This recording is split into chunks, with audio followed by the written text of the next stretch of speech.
Welcome, everyone, to today's panel discussion, Better Together, Combined Cloud Services Resource Platform in Development. Today, we're going to go through some logistics and introductions. We'll do a brief demo of both the Cloud Scorecard and the institutional profiles. This will set a stage for the discussions that we're going to have later on during the panel discussion. And the majority of the time we have today will be spent during that panel discussion.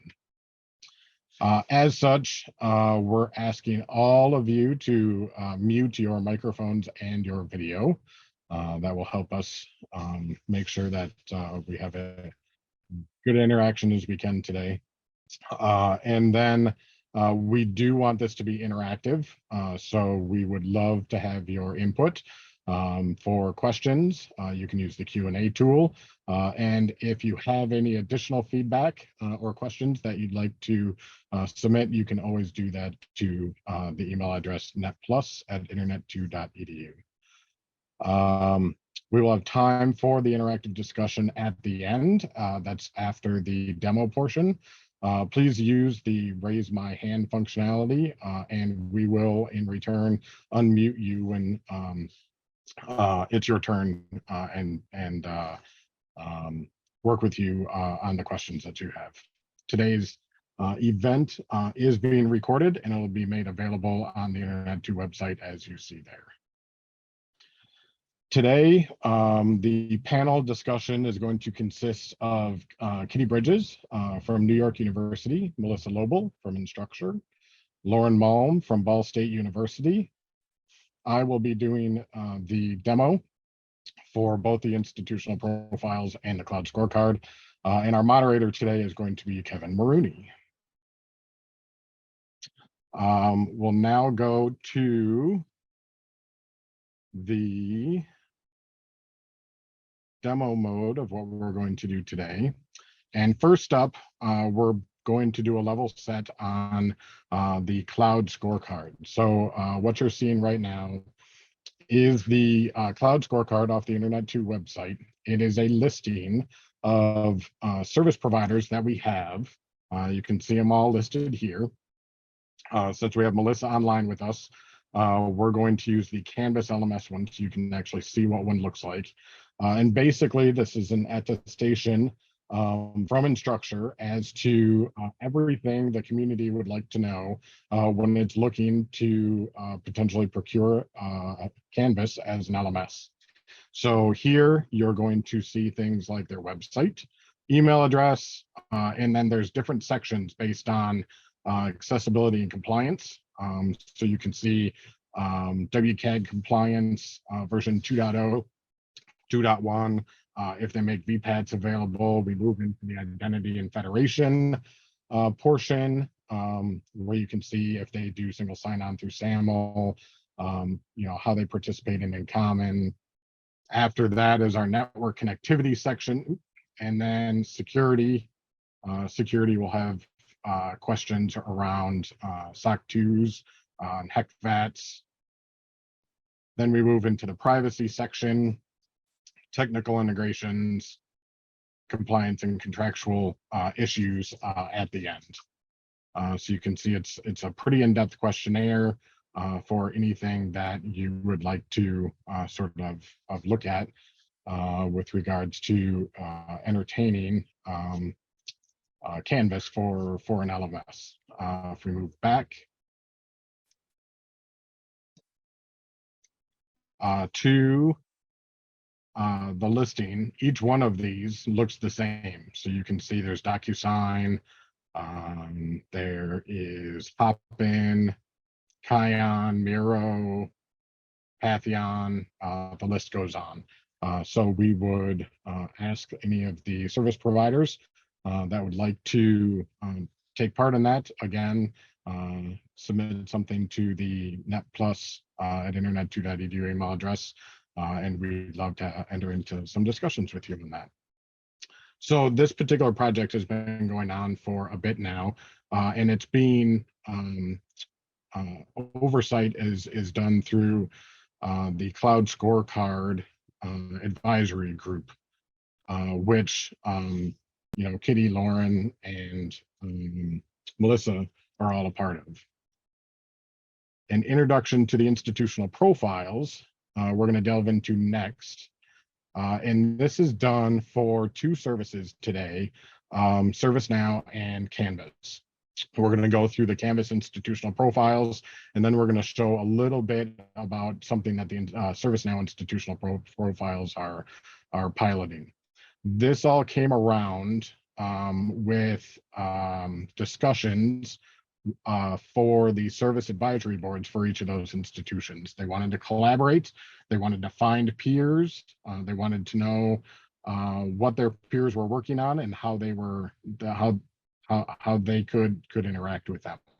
So basically, we'll move into the Canvas institutional profiles, which you see right here.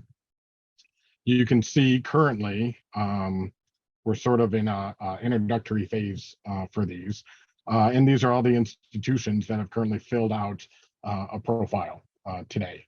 We'll move into looking at one of those and to see how the service advisory boards really have delved into the sort of data that they'd like to collaborate around. So let's look at the University of Washington. And this is the University of Washington's Canvas profile.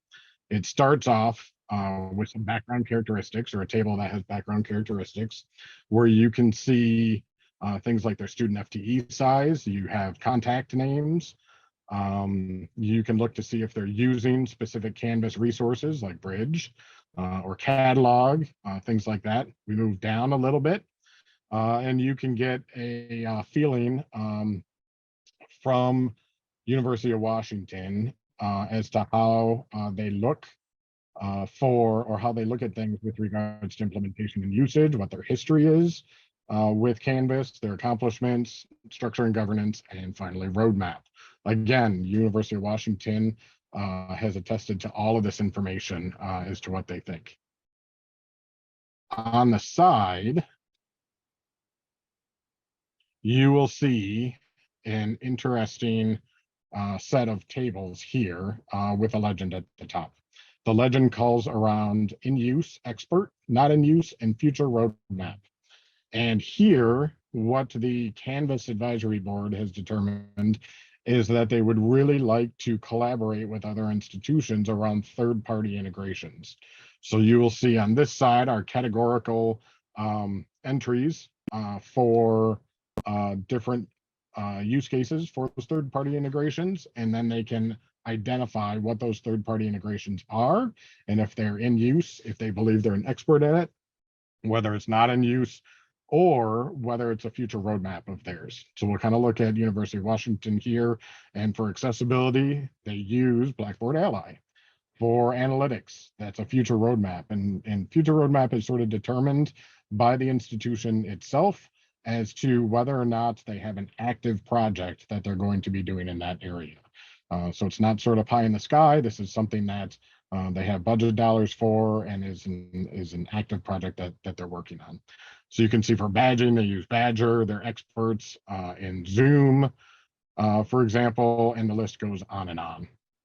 From here, you're able to sort of converse, or not converse, but traverse back and forth between different profiles and look at that data. Or you can move over to some of the reporting functionality that we have. And this is the reporting that we have for what we look at for badging, certifications, collaboration, conferencing, content creation, and course evaluation. And what we do is we go through and we grab all of the data from each of those profiles, and you can see who's using, who's not using, who's going to be using, and who are experts in different fields and categories. That lets you sort of determine who they are and help you find what your peers are looking for. From the ServiceNow standpoint, they are not looking at third-party integrations, but they're looking at their platform in general. Their platform is incredibly wide, and institutions or the Service Advisory Board for ServiceNow has helped us determine that they're really looking for who's using what on the platform itself. So this is one aspect of their platform with regards to analytics, intelligence, and reporting. And these are the different tools inside of that category for who's using what. Their particular profiles look roughly the same. It's just the data is a little different between the two. The interesting piece on top of this is that we've actually started to do some reporting on aggregate data as well. So in that same sense, you can see that performance analytics, which is this column right here, this first column, in an aggregate form looks like this pie chart right here. So you can see 2/3 of the institutions are using them, 13.3% are experts, and 6.7% have it in a future roadmap. So currently, it's good information for you to know that these are today only viewable by the institutions that are taking part in them. So you need to have access in order to get used to them. What the various service advisory boards have told us is that they do not want service providers or any other competitors in the area to see any of the specific data, but they do think the service providers for that particular platform should be able to see this aggregate data. So they don't mind, ServiceNow seeing, these particular charts, for example, but they wouldn't want them to be able to drill down and see, who are the experts in this area or who are the future roadmaps in this area. So I'm going to finish up here. Again, this was a level set as sort of some of the functionality that is housed today in the cloud scorecard and the institutional profiles. And today's panel discussion is going to be around the formation of putting those two together and what that might look like. So I'm going to stop sharing, reshare. And at this point, you can start using the raise my hand functionality, as well as the Q&A tool with inside of Zoom to start interacting with our panel. And right now, I'm going to hand things over to Kevin. Awesome. Thanks, Matthew. Can you hear me okay, Matthew? Make sure. Okay, great. So I've not seen Matthew do that before. And I'm struck about, I'm just kind of recalling the conversations that a bunch of us were having in the community and at Internet 2 when these ideas were germinating. And it's really cool that we've got some prominent community leaders to come together at the same time. I bump into Kitty and Melissa and Loren in different contexts all throughout a variety of months throughout the year. And I just want to thank you all for coming together at the same time in synchrony to talk a little bit about Cloud Scorecard and institutional profiles. First, I'm going to ask you, Kitty, to lean in on this. Tell us a little bit about yourself, what you do at NYU, how you're connected to Internet 2 and the Internet 2 community, and the role that you've been playing with Scorecard and institutional profiles. And I'd also be interested, and I think the attendees would be as well, is how you might already be using these tools at NYU, and what your intentions are for using the tools downstream a little bit. So, Kitty. Okay, great. Hi, Kevin. Hi, everyone. Hi. I'm Kitty Bridges. I've been in IT for a very long time. I consider myself a utility infielder, so I've done a lot of different jobs. And none of them at the all-star level, but lots of different jobs. I'm currently senior advisor for strategic initiatives at NYU. So I'm dropping in on a number of high-profile projects that are in perhaps some need of institutional knowledge and connecting dots and moving the projects along. I've actually been involved with Internet 2 in lots of ways, including the very first one, which was working with Doug Van Houweling on the initial planning for Internet 2, but that's like way in the dark ages. I was involved in the Scorecard working group, and I'm now serving on the NetPlus tag. So I think that's my connection with Internet 2. So, these two tools are really interesting. I'm a librarian by training, so I love data and I love connecting data to get answers for things.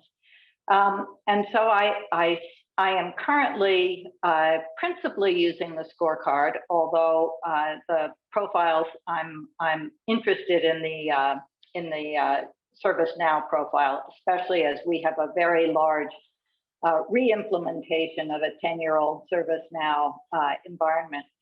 So I'll be especially interested to learn what others have been doing. But I find both of these tools help me in two very fundamental ways that I worry about or think about when I am trying to make a technology decision. One of them is when I am faced with a question about a tool or tools, I usually reach out to the people I know, or in some cases, the people who they tell me they know, to find out more, because I trust the community and its experience with things. So that connecting with people who actually are doing the stuff is a basic research function, a reference function for librarians. So maybe that's why I do it this way. The other one is just the sheer amount of when you're looking at a new set of tools, or you're thinking about implementing something, and you have to go to every single website and you have to find all the information out about all these different tools and who's using what and what features they have and a whole bunch of other things. It is really, it's a difficult task to do. And so anything that we do right now that helps us make sense of all of that is important to me. And that's how I use the scorecard. So I'll leave it there for now. Awesome. Thanks, Kitty. You got us off to a good start.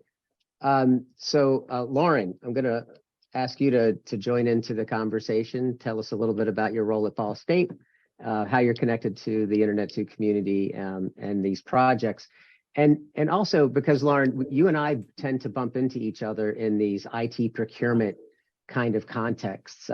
We both swim in many other contexts, but that's where we cross paths. And I think there's something to build on there that Kitty was talking about, because I've seen you do this in other contexts, and it's how these tools can be used to help executive technology leaders with the decision-making processes. I mean, rapid and confident decision-making is a goal that everybody has, and I think these tools might be able to play a role in that. So tell us a little about Ball State, Internet 2, and your take on scorecard and profiles. Well, sure. So my name is Loren Malm, and as you said, so I have the great good fortune of serving as the CIO and Vice President of Information Technology at Ball State University in Indiana.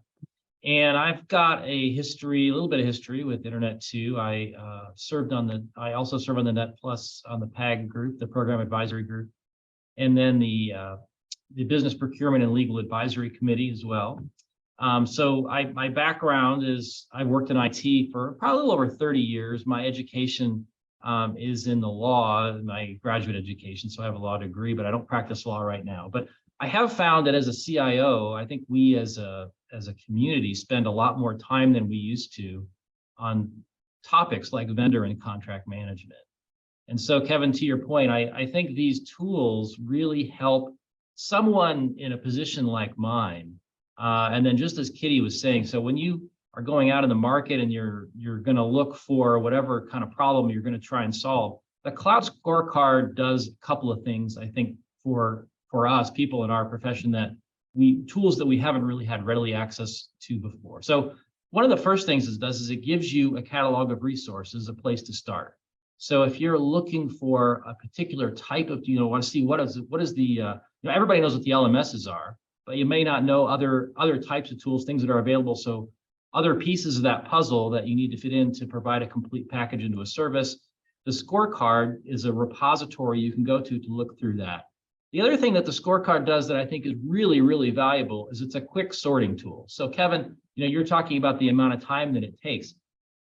Without a cloud scorecard tool, I'm going to have to do what Kitty was describing, is sort through the websites and things. Unfortunately, the things you're going to want to know as a CIO, often they're not going to stick on the website. So, what does their accessibility compliance look like? Have they filled out the VPAT? Have they done a HECBAT? all the things that we're going to ask for as higher ed that, you probably know off the top of your head a dozen more. A lot of those questions are going to be answered in that scorecard. And we have, as we built that scorecard, and I was on that group that helped build that tool, we often talked about it as a sorting tool. So it's not going to answer all of your questions, but it's a great sorting tool that you can use to eliminate or maybe focus in on the ones that are most relevant to the problem that you're trying to solve, and then also understand pretty quickly if those things are, if those vendors are going to be a good match. The other thing that this tool does in the reverse is it tells the vendor community the kinds of questions that we're most interested in asking and finding out. So this is a signal to a vendor that wants to sell information technology to higher education. The answers to these questions are often going to be used for sorting. And if the questions, the answers to those questions aren't very good, you may not rise to the top of the stack. So those things are, those are two of the, I think, really important things that, and then as a community, what we can do, I think we can add value to this by continually asking the vendors ourselves as customers if they've filled out that scorecard. So the more of us that ask for it, the more of us that look for it. If a vendor approaches you, I mean, I don't know about you, but I get hundreds of vendor calls, every week probably when they want to talk to me or do something. If I do talk to them, that is one of the questions I ask them. One of the first things is, well, have you filled out the cloud scorecard for Internet 2? And if they don't know about that, then I'll explain what that is to them, tell them where to go to do that. And, because I'm going to tell them that's one of the things I'm looking at. So that's a little bit, I guess, a little bit about how I'm using it. It's a time-saving tool. It's a sorting tool.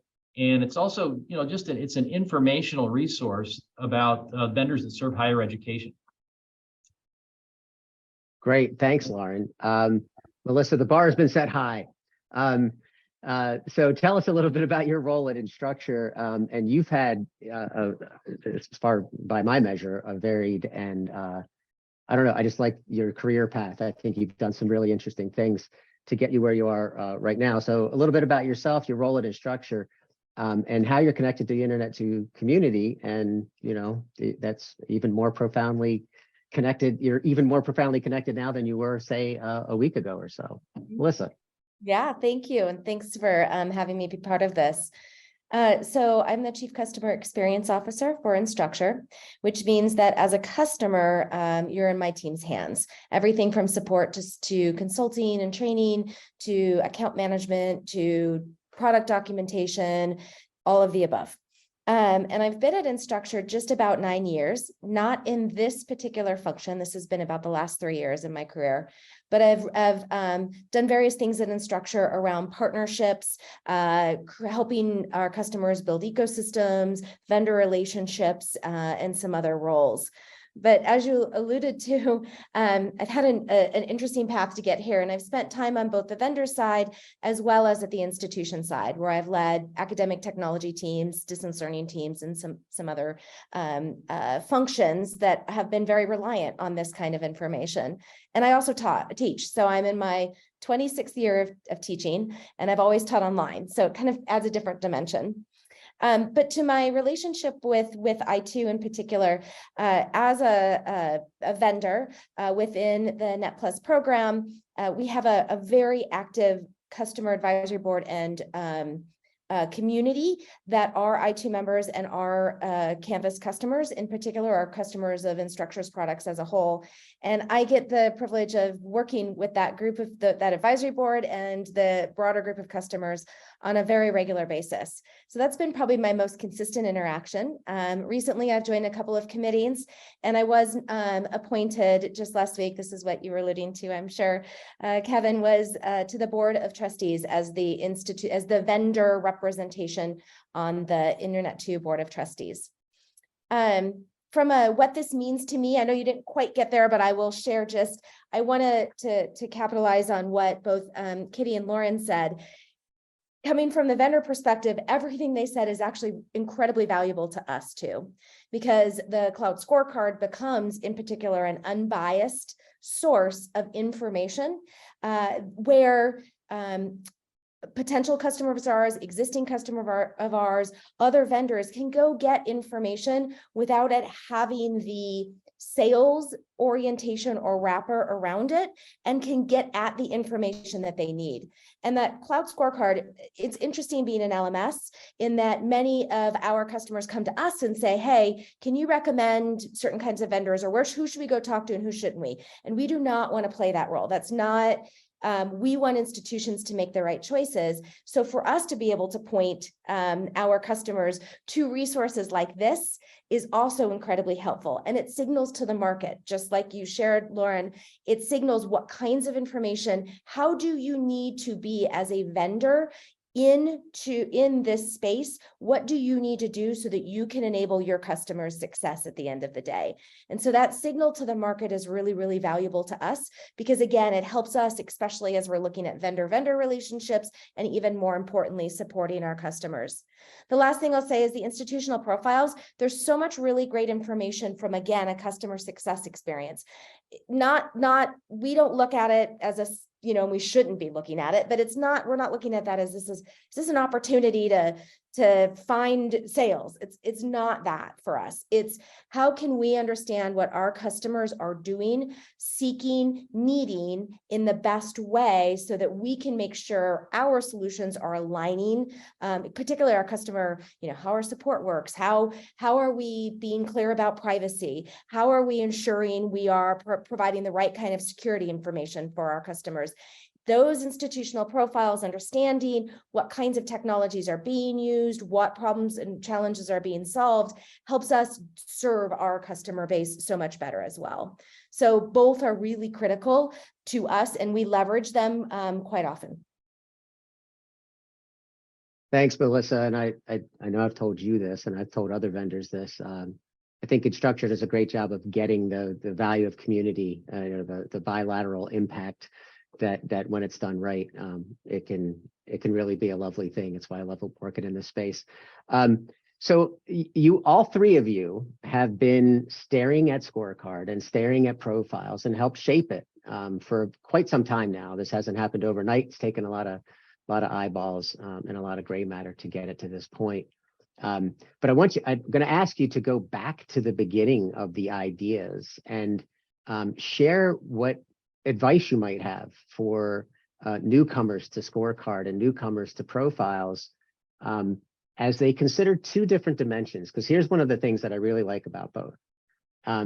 There's value in consuming the product, if you will, or the assets, but there's also value in contributing, right? And we need both for this to be as good as it can be. So Kitty, what would you tell newbies as they think about, beginning to use the tool, or if they have skepticism about using the tool and also contributing to it? So I think that with all things, there is a sense of critical mass being important. And so, there are startups, and then you need to get to sort of a steady state. So I would always encourage participation to get to that critical mass, just from a value point of view.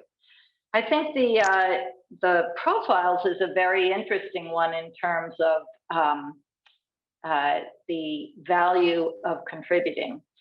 The process of going through the profile and thinking about all of the things that you're going to put together, and it's an interesting process because you can see some of the information you have, some of the information other people have at your institution. And so you really are pulling together information about your institution. But then also thinking about, well, we've done one of these and one of these and one of these, and wow, these are kind of similar, and somebody else has done something like this. And this is, it's just a very interesting process to build the profiles. On the scorecard front, as being in the working group, we debated how deep to go and how wide to go on a number of things. And of course, the decision that we made was to not go very deep, but to go deep enough and to go broad enough so that you could represent a number of the questions that come up in procurement decisions or decisions about what technology to go with. And so there's I think it's also very valuable for people to start using this stuff and identify where there may be additional data elements that would be interesting to capture and additional things to connect, because I think these two things are two kind of separate but connected things. Obviously, they're an institutional view and a vendor view and a market view, and connecting those pieces, I think, has a lot of value. Yeah, we may end up going back to that connection piece later to get everybody's engines revving in that direction. And Kitty self-described earlier, if anybody's just joined, as a utility infielder and star of none, but she is clearly a star, an all-star in humility. Sandbagging. Anyway, Melissa, you know, the vendor take on this is a little bit different. I think the value is equivalent, but the area under the curve of value is shaped very differently. What advice maybe would you give people like me and Matthew and Emily and April and Dana as we approach vendors anew for scorecards and profiles? What should they take into consideration? What should we take into consideration? Yeah, it's a great question. I think there are two populations of vendors. One population that looks at things like a scorecard like this, or other rubrics or other assessment tools that are used to evaluate you as an opportunity to make yourself look as best as you possibly can. And then I think there are other vendors, and I would put Instructure in this category, where we use as an opportunity to evaluate ourselves, use that as a learning moment to where are we based on what the market is telling us against this profile, where are we excelling, where are we falling short, how should we be rethinking about ourselves, and continuing to update that scorecard as we evolve. And I think that's what I would recommend new vendors. It's not about trying to answer the questions in the way you think you need them to, or to provide that kind of data, but it's instead about using that as a learning opportunity or an exchange with your potential customer base or your existing customer base to make sure you're surfacing the right kind of information again to make your customers as successful as possible. So making sure you're doing that would be my advice piece number one. That is hard in your organizations, because there's going to be parts of your organizations that aren't going to like the answer that they need to provide, but that's okay, because again, this is a learning and an evolution, and be ready to, as the vendor, understand the value is so rich to this experience, as well as to having this data in this way available to this community, that you will get so much value from doing it, even with the push-pull that you're going to get in your organization when people don't like to have to answer some of these questions or don't want to. So that would be my advice. It's worth the effort and energy, and come at it as a learning exchange and regularly update and evolve with your scorecard. Don't think of it as a one-time in a moment. This is who I am, and this is as best as I can be. Great. Thanks, Melissa. Loren, I'm going to try to harken back to some of the comments you made in your introduction, and if I overextend myself, then just take it wherever you want. But you started to talk a little bit about the value of these tools to not only yourself as a senior vice president of information technology, CIO at an institution, but other personas and other decision makers at campuses. Is there any particular advice you would give CIOs like yourself as they potentially onboard or sell the efficacy of these tools to other leaders on campus? Is there anything in that space that you've been thinking about?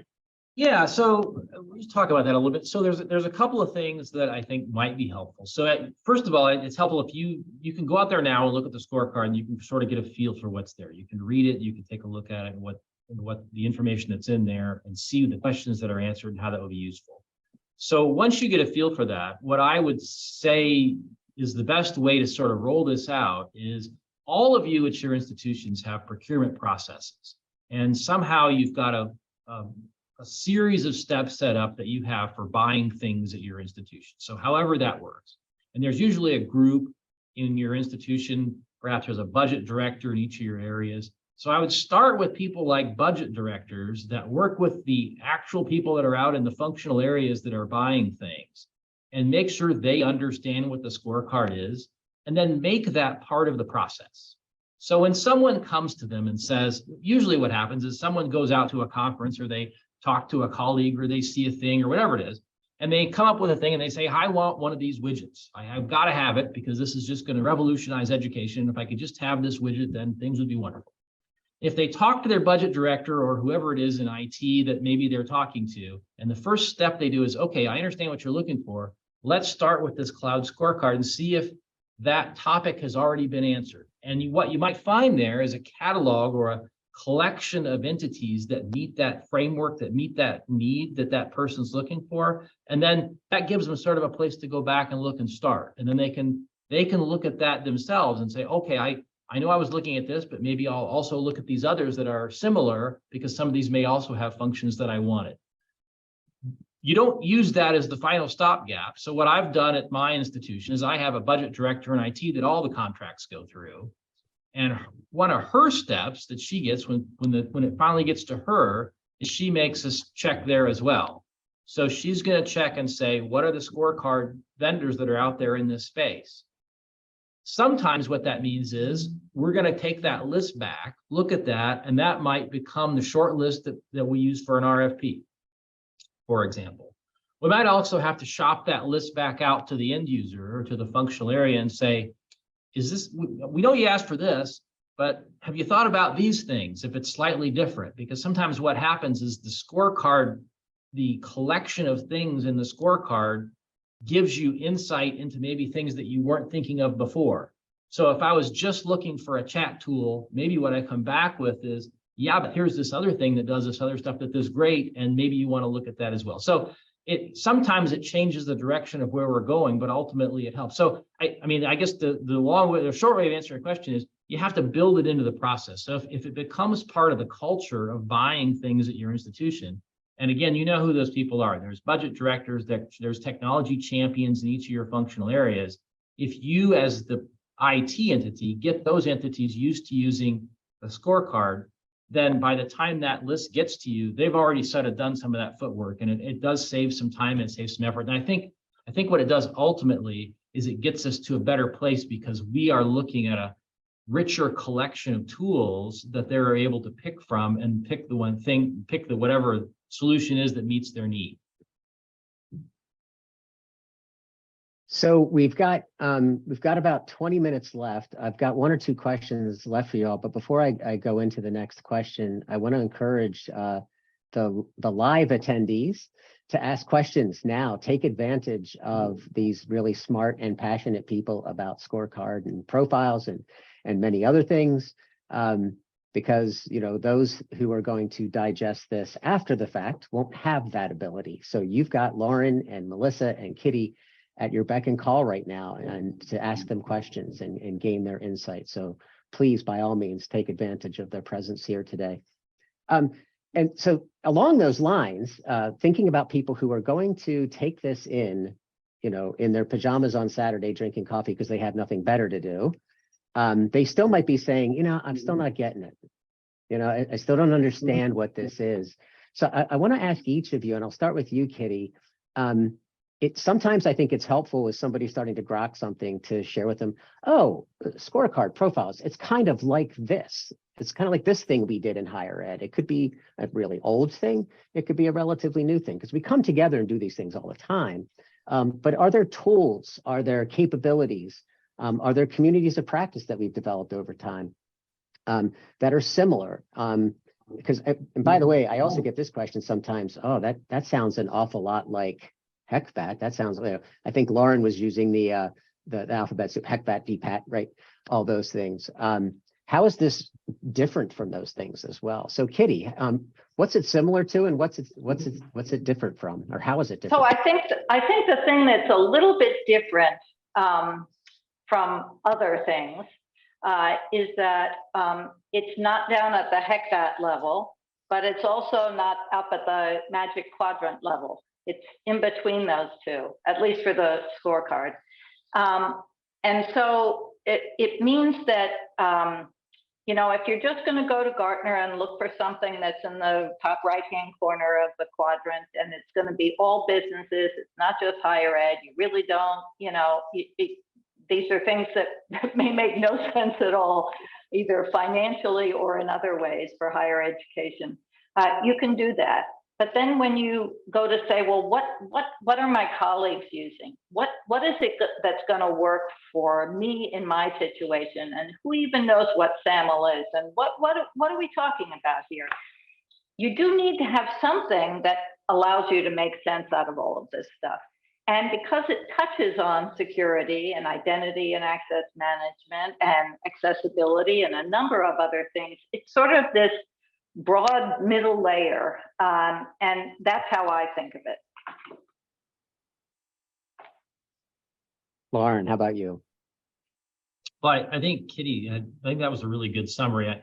I would say it's exactly that. It's more of a summary. You know, one of the questions we got early on was, oh, you know, is this going to replace the HECBAT? Well, no, absolutely not. Actually, one of the questions is, have you filled out the HECBAT? So the cloud scorecard doesn't replace any of those tools. It's more of a summary document that hits at a fairly high level some questions that are probably going to be asked by either your procurement officer or your general counsel's office signing the contract agreement, or your functional areas, or, you know, but it's very high level. But again, not, as you said, not so high level as you might see on a Gartner Magic Quadrant or something like that. So it's the other advantage, of course, is it's higher ed specific, as you said. So the higher ed focus, I think, really is a distinctive quantity of it. I don't know of any other similar tool to the scorecard that collects information at that level that's primarily, again, used. You know, I think of it more as a sorting tool than a deep dive into any of those areas. So I don't know of anything else that quite does that from a higher ed perspective. Melissa, how about you? And you might have a couple of audiences to talk to because you work with a lot of customers, but you also have a lot of vendor partners. What would you tell them? Yeah, I think it, you know, I would echo everything that's said about it being this middle level of breadth and depth that you can't really find elsewhere. I think the other thing that I'll stress maybe a little bit differently here is the community behind it and how it's created.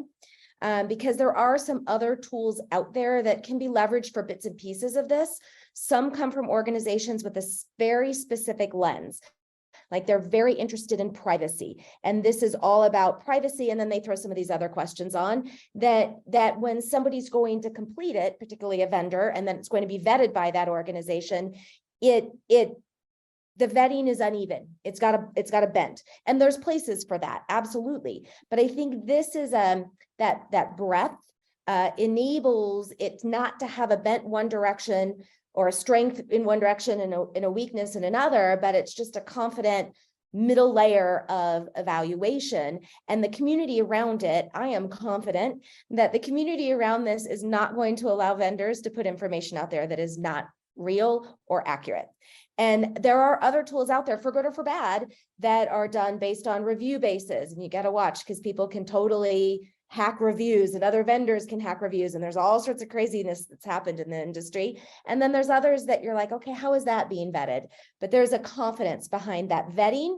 And there's a confidence behind that equal value to the breadth that it's presenting that enables it to be that sorting tool, or it enables it to be powerful for your potential customers as you're thinking about it from a vendor perspective. Also, I don't know anyone else out there doing institutional profiles in the way this is being done, so that it's meaningful information. Again, I'll wear my vendor hat, meaningful information for us to be able to think about how best to support our customers. There's nothing to really for me to compare that to at all. And I'd say the same thing for users of it is for contributors as well. You know, for me to be able to find out that a school has implemented this particular module of ServiceNow and is moving to this other one next week is actually helpful for us, for other community members. Yeah, it improves your aim, right? Because sometimes you might hear, oh, Columbia. Well, Columbia is probably a bad choice for you because you could, you know, Stanford. I know Stanford, you know, procured this solution, you call them up and it turns out, oh, they're not heading in the same direction as us, right? You can Right. winnow that down and Yeah. really. And at least know who to talk to about an interesting topic, perhaps. Yep. Why? So I love Jan's question in the Q&A bubble. Jan asks a question about the name scorecard. And Jan, I'm going to let the panelists talk about this because what a journey we took on naming. I'm going to invite Kitty to start it off, but I have a hunch that Loren and Melissa will have something to say about this too. Can you read the whole question? Because I can't. Certainly, see it. certainly. I'm sorry. The name scorecard implies that scores could be calculated based on the information provided, and numeric scores can be helpful for ranking or otherwise differentiating vendors or products from one another. Is a numeric score something the group has considered? If yes, will it be implemented in a future version of the cloud scorecard as it evolves? Or was the idea considered and then abandoned or rejected by the group? If so, why? Well, we certainly talked about it. And I would say that, scoring in its traditional way is a very hard thing to do across different environments and for different uses.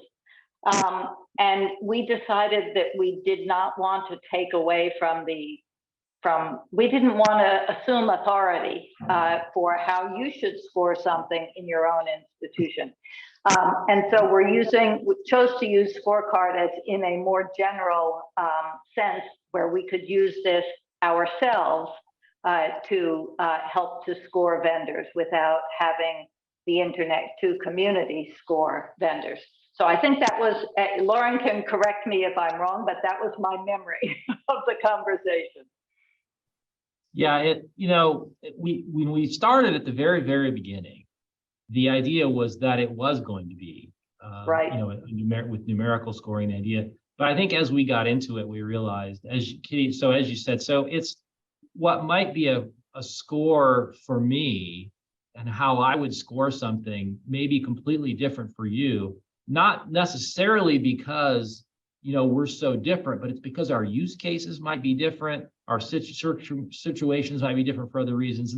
And so, I think that really came out in the discussion with all the folks on the panel was, we really want to use this more as a informational tool and as you, I guess, in the general sense of a scorecard. But if you think about what the scorecard does in terms of the information, you are sorting them, it sort of becomes your own scorecard, not one that we impose on you.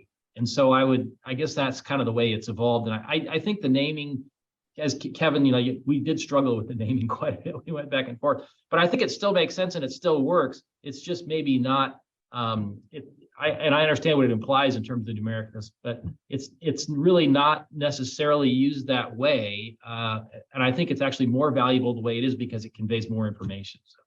And in fact, allows you, the user, to decide how to score based on the data. So, yeah. But before you go, Melissa, if I may, I'm sorry, but when I hear scorecard, I go back to Kitty's self-description, as a baseball player. A scorecard to me is like, if you know anything about taking score in a baseball game, it's not a measure of the player's performance, but it's really a story told about how the game unfolds. Right. So there's quantitative entries that tell a qualitative story. And if when I think about scorecard in that context, what we're calling a scorecard is actually a scorecard in that baseball context, but it's not a bunch of judges at the Olympics putting up 7.5, 7.3. It's not as discrete as that. So the naming, can be a bit maybe misleading in a way or something like that. But I also think it's accurate in another way. Sorry, Melissa, to jump in, but I love baseball, so I just went with it. And the visual gave me an idea of how to explain. So one thing I would add to that is, if we think about the practical nature of creating a scored base scorecard, so where there's scores, you end up spending 90% of your time arguing over what the rankings are, and only 10% of the time, what should the questions be and how are we surfacing the right information? So from a vendor perspective, and I've sat in those situations, we've debated it internally in our own organization, I would much rather have information out there that we can use and that higher education institutions can use in a quicker fashion that's regularly updated and really functional for institutions to make their decisions, as opposed to go down the road of what's a 1 or a 3 or a yellow or a green, because that completely changes then the dynamic of the way that tool is used. And I think it becomes less valuable in the industry when you do that. So I wasn't in the very beginning inception of this, although we supported being, as you saw, one of the first scorecards. I am very thankful that this is where this has landed, so that we can continue to just get the right information out to institutions that's the most meaningful and impactful. So we've got a few more questions. People are revving up. We should have done 90 minutes, Emily. Just kidding. And also kidding to the panelists. But I do want to try to hit them here. So Holly's asked, what is the cost to join if you already have an Internet 2 membership? So institutional profiles are available to Net Plus subscribers of that service. So it's scope, the scope of usage, if you will, and value consumption is scoped to that. And for Scorecard, there's a nominal fee. It's slightly more than what we were charging for the In-Common Trust Federation in 2004. It's not even a nuisance fee, but the vendors are paying a little bit of a fee to help get, bootstrap Scorecard a little bit, but there are no additional fees for Internet 2 non-industry members. Mehdi from University of Florida has asked the question, and I love this question, and we only have 4 minutes left, but the freshness of the scorecard is an important factor in considering the data on it. Is there a process of vendors to update it on a regular basis, for example, annual, to certify its accuracy? Anybody want to comment on that? I can jump in there. Yeah, we're prompted to by the incredible I2 team to make sure that we are updating that. But if you use it right as a vendor, you should be wanting to update that like every couple of months if there are updates. So for example, we leverage it when customers ask for very official information. There might be an RFP or a tender process, or there might be something that is needed in a collection of review documentation for internal procurement or whomever. We actually leverage the scorecard directly and include that. And so we have intrinsic and extrinsic motivation here to have it regularly updated. So the idea is vendors should want to, but again, the I2 team is prompting us to make sure we do that. Kitty, Loren, anything to add? Well, I just add that obviously the up-to-dateness of all of this is critically important. And I think that given the fact that we know when things are updated, I think it's incumbent on us, if we are looking at materials, to nudge like crazy, because it's the value really comes from having complete information. One of the things that I do, and that I think many others do this as well, is when I talk to a vendor, if I did get the information off the scorecard, I tell them that. So I will say, oh, and I saw on the scorecard you have a VPAT or whatever. And I think that letting them know that we're checking that reference does help motivate them to keep that updated. So I would just encourage, as a customer, if everyone can do that, it's really helpful. Yeah, I'll add, I mean, this is a little bit flippant and purposefully provocative, but in some ways, most of what I do at Internet 2 and the two contexts for which I'm responsible fall into two categories: accuracy and viability of data, and change management. That's it. That's all I do. And so we're staring at this data freshness, if you will, problem in a variety of different dimensions. And I think we're starting to get better at it. We weren't so good at it, but I think there's some creativity here, I think, that we can start to play with to solve that problem in a way that isn't onerous to those who are collecting the data and those who are creating the data, right? Because you don't want it to be too heavyweight. So with that, and about 2 minutes left or so, I'm going to thank Kitty, Melissa, and Loren one more time, not only for participating in today's webinar, but also for just giving a darn about what all of our communities are trying to do when they come together, and making my job even more delightful than it already was. So thank you all very much. I want to ask if one of my Internet 2 colleagues could put in the Zoom chat window. We have a mail alias. If you have any questions or follow-up activities, anything at all, I would invite you to send an email to that mail alias, and we'll address it as quickly as we can. And then I'd also ask, we have one of our big events in Internet 2. We have kind of a bimodal set of events. One is sort of more is executively aimed. So, technology executive leaders, that happens in the spring. And this fall, winter, in the second week of December, we have our technology exchange. And this is, for me, this will be my first, I'll be part of throwing my first Internet 2 party sort of post-pandemic. And we have about 500 people registered right now. I mean, it's great. I mean, it's a properly attended technology exchange. And we'll be talking about Scorecard and many other things, network and trust and identity and security at TechX in December. So I just want to invite you all, if you haven't already registered for TechX, I think it's going to be a great show. So once again, thanks to Kitty, Loren, and Melissa, and to my colleagues who made today possible. And thanks to all the attendees. Take care, everybody. Happy Wednesday. Thanks very much.